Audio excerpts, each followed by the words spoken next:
Bonjour à tous. Donc aujourd'hui, je souhaite vous donner un élément de compréhension physique, voire même psychologique de Cisiazike par rapport au stress. Plus exactement par rapport à la tension que Zike, entre guillemets, même pas entre guillemets, que la tension que Zike avait au niveau de son cerveau, entre autres, mais qu'il faisait exercer sur son corps de par son goût prononcé pour la marge.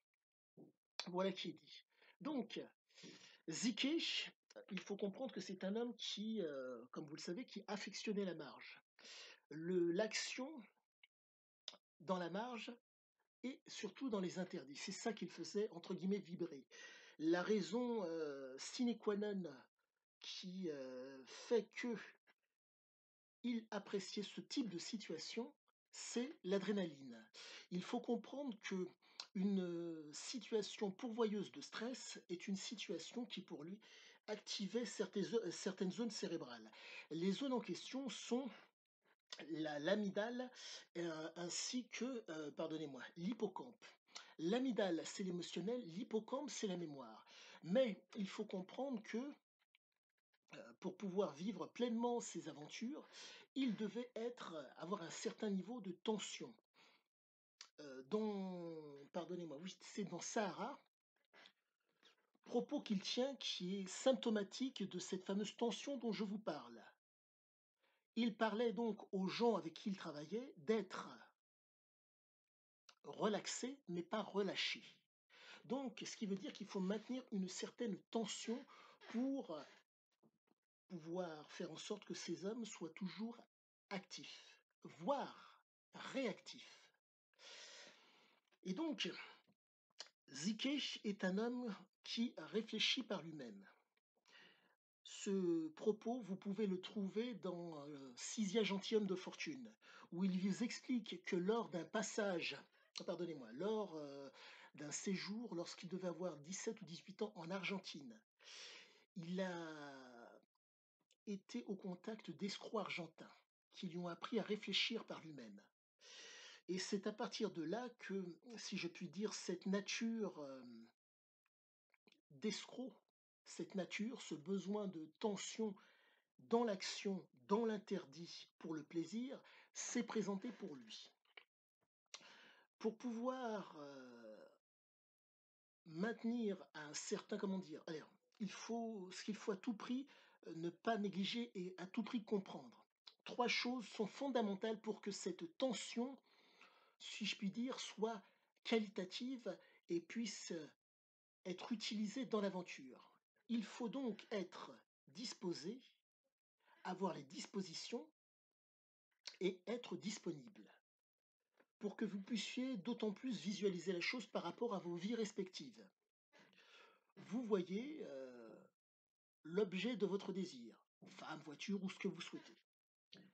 La chose est devant vous. Vous êtes disposé à le prendre ou à tenter votre chance. Mais il faut que vous ayez les dispositions, si je puis dire. En un mot, peut-être parler la même langue, peut-être avoir des attributs qui fassent que financiers, que vous puissiez acheter la voiture. Et faut-il que la personne devant vous soit disponible? En un mot, est-ce que la personne désirée, est-ce qu'elle est avec une autre personne? Est-ce que la voiture en vitrine n'a pas été déjà vendue? Tous ces éléments mis bout à bout font que disposition, disponible et disposé font que vous êtes en mesure de, comment dire, la fonction que vous allez exercer va aboutir. Dans le cas de Cisiazeke, le triptyque disposer, disposition, disponibilité était constamment là. Pourquoi? Car il était à la marge. Et il faisait en sorte, en temps avec son mental d'exploiteur, de faire en sorte que ce triptyque soit toujours à son avantage. Intelligent, manipulateur, sans gêne, sont les qualités de Cisiazike pour pouvoir, si je puis dire, être à la hauteur de la situation. Donc il faut à tout prix, vaille que vaille, qu'une tension qualitative, qu'un stress de qualité par rapport à la situation soit émis. Et c'est pour cette raison, si je puis dire, qu'il arrivait fréquemment à, comment dire, à réaliser ses aventures. Réalisation ne veut pas dire réussite. Réalisation veut dire qu'il était en mesure d'agir pour savoir ce qu'il en était, qu'il y ait réussite ou échec. Mais il faut comprendre que la grande force de Cysiazike, c'était par rapport à l'aire tegmentale ventrale, dans le circuit de la récompense. Compte tenu du fait qu'il était sous substance tout le temps, il y avait libération de dopamine tout le temps. Ce qui fait que la libération de dopamine au niveau de l'aire tegmentale ventrale fait qu'il réussissait, tant mieux, il ne réussissait pas, ça faisait rien. Donc nous sommes face à un homme qui était constamment stimulé, voire hyperstimulé.